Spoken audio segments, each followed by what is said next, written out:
weather's gotten cold and the house is very dry. So I have a humidifier going, but I also have a pot of water on the back of the stove.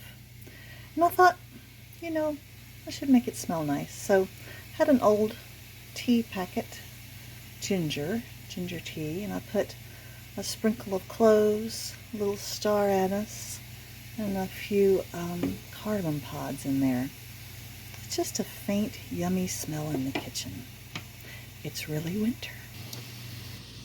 This morning, since it's chilly, I think I'm going to have a nice soft-boiled egg or two in my little egg cup. Isn't this the cutest ever? I found it at a antique store somewhere, I think. It is so cute. Anyway, and some wheat toast. Oh, doesn't that look lovely? Now it's the day after Thanksgiving, and it's the day before the farmer's market. It's Friday. Everybody else is out there doing that crazy shopping that I never participate in on Friday after Thanksgiving. But I am knitting today, or rather, I am finishing up some projects that were disappointments. Okay, disappointing knitting projects that I thought were just going to sit around and gather dust. And I'm trying to find ways to make them work at the farmer's market. So the first thing that I did finish was another pair of slippers. And I must say I prefer the darker blue and lighter blue combination. That's my favorite combo. That's a size 8 because I sold my size 8s last week. All right, and then the first thing I finished up was this cowl. Okay, it's very interesting. I started this with a big skein of new, very bulky number 6 yarn, and I wanted to do a cable. So I started a scarf. Where's the end of this? I guess there's the end. And I started the scarf with this big fat cable down the middle, and realized I was not going to have enough yarn. This is what happens to me, is I start something and I find out I don't have enough yarn to make a long scarf, or even a moderate length scarf, not even really one that would just hang down as long as my hair, I don't think. But I did have enough for a cowl. I didn't know how the cable would look around the neck, but there's the seam. It's kind of hard to find the seam, but just pardon the hair. But I really like how that looks. And this is a very soft acrylic. I think it has a teeny bit of wool in it, but it's mostly acrylic. I really like that. So that's going to the farmer's market tomorrow. Okay, and the next thing is actually, this is cowl week. All right, so I made this scarf, and again, I did this with 2 leftover yarns that I thought I had enough of, and I didn't. So when you put it around your neck, it's that long. I was like, argh! And I couldn't add anything to it or do anything to it.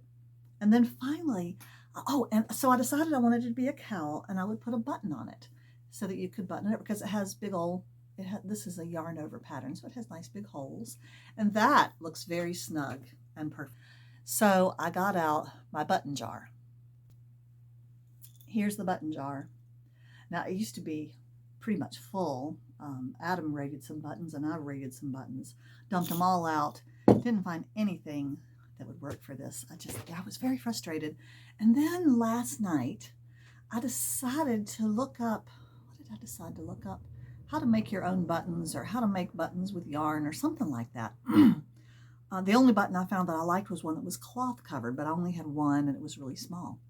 So I found this YouTube video that I'll put up there, a link to it, of a woman knitting little buttons. And so I knitted that button. I did put it right on the end to give enough overlap.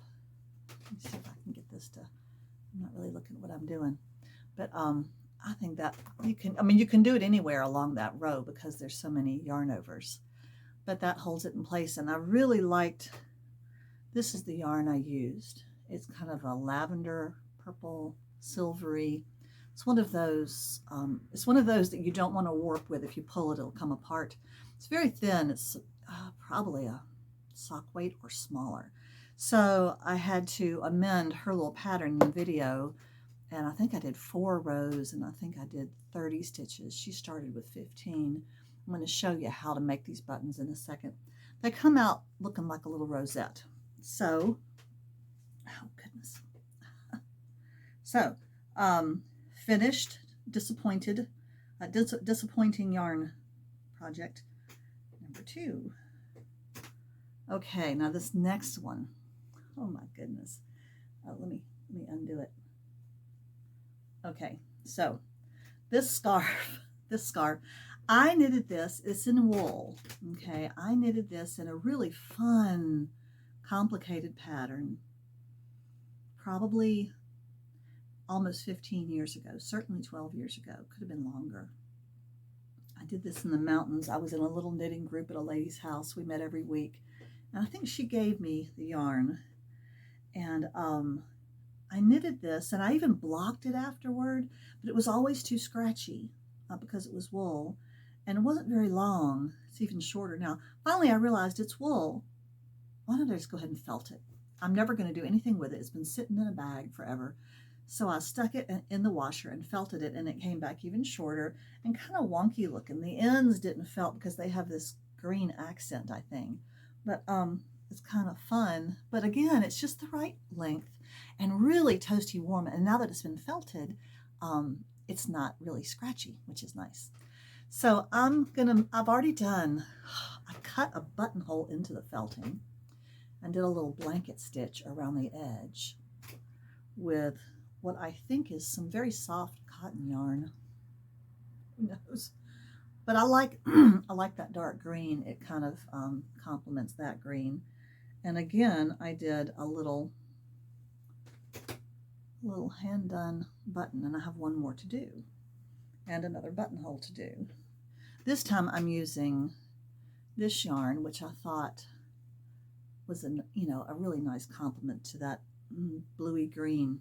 So I thought I would take you along the process of, I did go ahead and cut my other buttonhole. I'll take you along in the process of making one of these buttons. These are kind of fatter than the ones she made. Hers are shorter, but I just wanted mine to be big enough so that you popped them through the scarf, they would stay. Hers were going to be buttons on like a garment, on fabric, and mine are all on yarn, which is kind of bulky. So I'm going to turn the camera. Oh, I have one more thing. This, I did weigh, this was some thrift store yarn. They had put so much tape around the middle to hold this part on that I didn't even know the label was there, if you can imagine. And when they put tape on it like that, with the price tag written on the tape, it just shreds some of the yarn. But I weighed it and compared it to the label, and the whole thing is there. So I think I'm going to use my big size 19 or 20 needles and do a nice long scarf in this. And that's an acrylic. It's pretty and soft. I'd love to do one kind of like the one in the picture, but I think, no, that is knitted. That's knitted on some chunky stuff. That's kind of pretty. All right, so let's make a button. Okay, I have cast on 20 stitches here, and I use the long tail cast on, which is actually useful in this. So here's the tail, and that's going to be useful for tying the button on later, so just leave your tail. And now I'm going to knit a row. There is my one knitted row, and now I'm going to turn it around and I'm going to immediately cast off.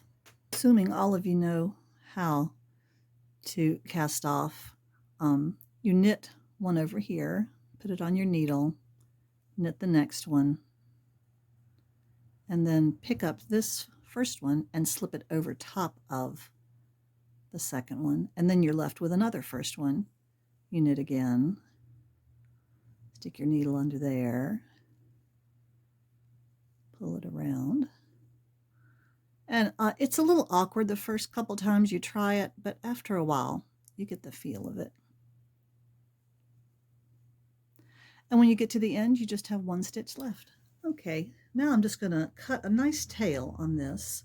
I do want 2 decent tails.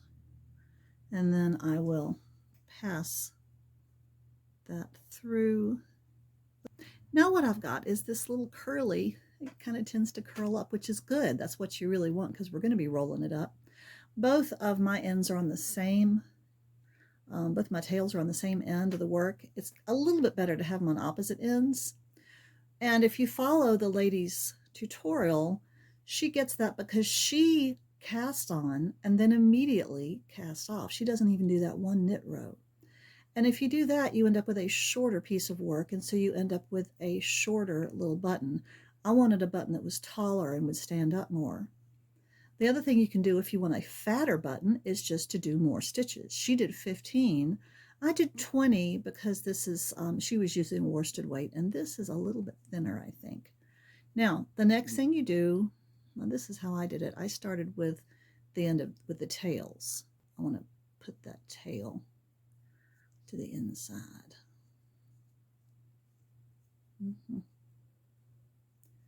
So you roll it up.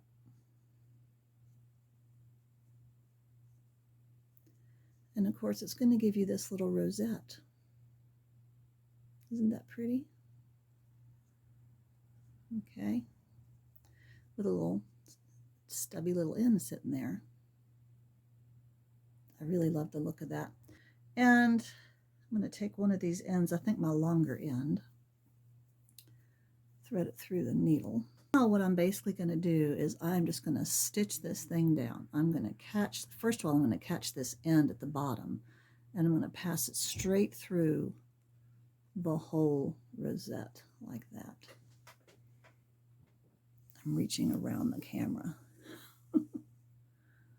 Okay, and then I'm going to pass it back through. I want to catch that end again. You have to keep your tails straight. I want to, oops, see, I think I caught that one. Nope. Okay, I'm going to keep that one going out the bottom. Okay, and then we're just going to move our way across, always passing clear through the middle of the rosette so that with every stitch you are really forcing the whole rows to stay together. And so then the last thing I do is I put this back in and I bring it out the bottom. Because she cuts off one of hers, but I like to have two good strands coming out the bottom of the button, okay? Because I think that that's really useful for tying it on, because when I put it on there, I can put one of the strands through my fabric. This is actually really fabric because it's felted over here, and one, maybe a 1/4 of an inch over, and then knot them securely at the bottom. And there's just no way that button's going to go anywhere. I really like that. Let's sew it on. Okay, so here's my little cowl, short scarf. I think that's probably about how somebody would wear it. Just about like that. Okay, I don't think they're gonna turn this so that they cover up the hole underneath, because then it would be really narrow up here. So I think they're more likely to wear it like this. And the second hole is right there.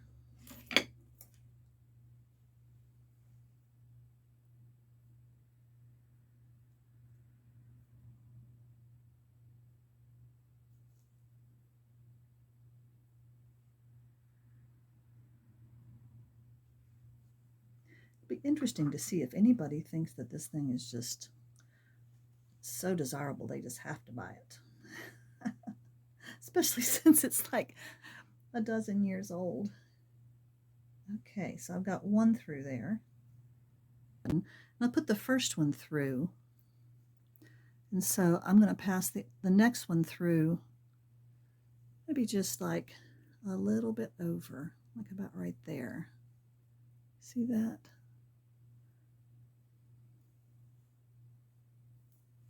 And then underneath, that makes it easy